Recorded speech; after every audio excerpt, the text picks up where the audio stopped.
आम के पेड़ में तुमने पानी दिया, आम का पेड़ बड़ा हो गया, आम आना चालू हो गए।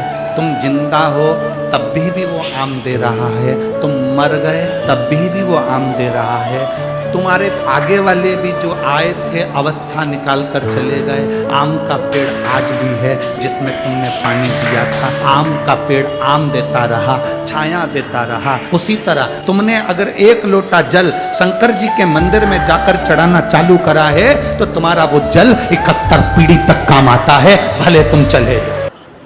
जो व्यक्ति बहुत ज्यादा गरीब हो, बहुत कंगाल हो, लक्ष्मी नहीं आ रही हो, बहुत तकलीफ में हो, कर्जा बहुत ज्यादा हो, उसको कुछ नहीं करना। सोमवार की सोमवार शाम के समय बेलपत्री के पेड़ के नीचे थोड़ी सी शक्कर या गुड़ डालकर एक दिया रखकर घी की बत्ती लगाकर जलाकर जाओ, अपने आप कर्जा चूकना चालू हो जाता है।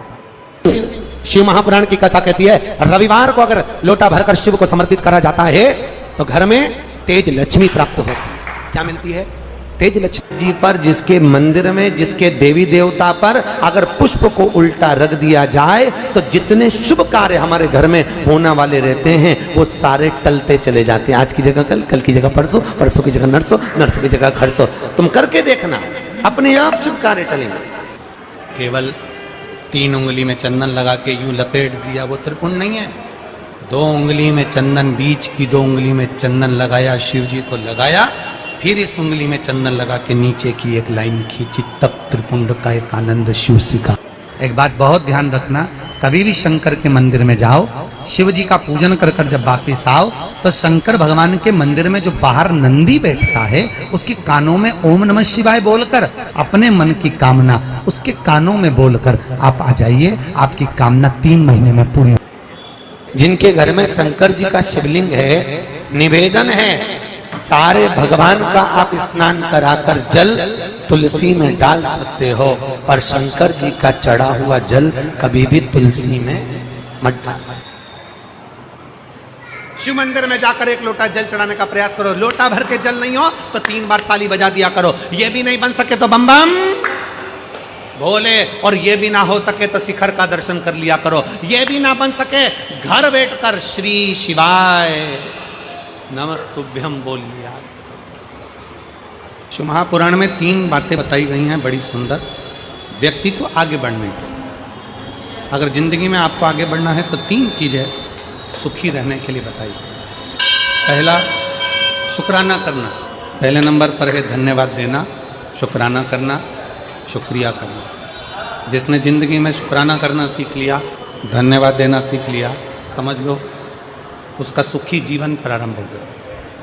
और शिव महापुराण की कथा कहती है 3 चीजें व्यक्ति को सुखी बना देती है। पहले नंबर पर शुक्राना, दूसरे नंबर पर मुस्कुराना, और तीसरे नंबर पर किसी का दिल ना दुखाना। ये 3 चीजें आपको सुखी कर देती। तांबे का लोटा जिसका मुख छोटा हो, गला लोटे का मुख छोटा हो, ऐसे लोटे से जब हम भगवान का अभिषेक या पूजन करते हैं तो उससे बीमारी समाप्त होती है। 12 ज्योतिर्लिंग में जो जल चढ़ाने का फल है वो घर में पार्थिव लिंग बनाकर उसके पूजन करने के फल के बराबर प्राप्त हो जाए।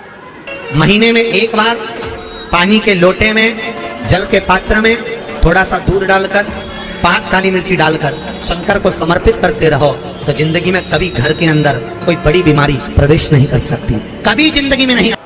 एक घर से निकलते समय कहो कि ये मेरा घर नहीं, यह आपका है। और दूसरा, मंदिर के अंदर जब प्रवेश करो तब भगवान भोलेनाथ जी से कहना, मैं जैसा भी हूं और मेरे घर के लोग जैसे भी हैं सब आपके हैं और आप हमारे हैं, बस इतना याद।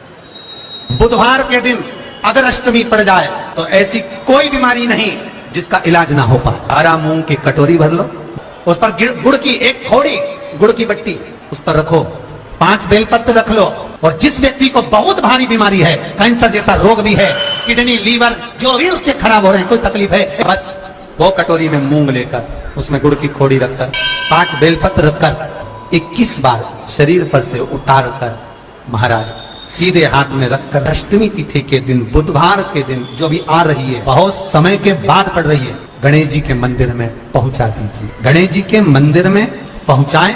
गणेश जी के राइट हैंड की ओर आपका उल्टा हाथ होगा, गणेश जी का सीधा हाथ होगा, अर्थात जमीन पे ही रख देना, पर रखना भूमि पर। महाराज कैसी भी बीमारी होगी, अगर चलने में भी तकलीफ हो रही होगी तो अष्टमी को कर देखना, 11 या 12 तक आपको अंतर मालूम। शिव महापुराण की कथा कहती है कभी अगर मौका मिल जाए तो भगवान से अगर कुछ मांगना भी पड़ जाए तो शंकर भगवान से कहना कि तुम खुद मुझे मिल जाओ, इससे बढ़कर दौलत कुछ नहीं।